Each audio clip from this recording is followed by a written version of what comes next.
So we're here with inside of Solstice Fair's tent.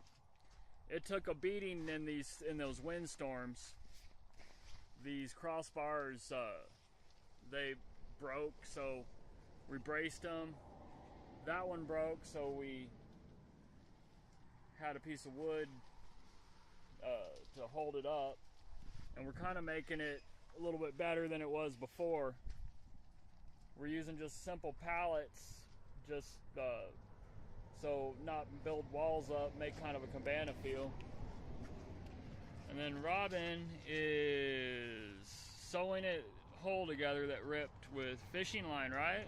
This is actually upholstery thread for coats. Oh, okay. And we were fortunate enough that what happened is it just failed along the seam line. So. Oh, well, that seems easy. Yeah, it's easier to pair it up. You don't have to try to make new holes or try to figure out, is it gonna cause things to not fit or not? Yep.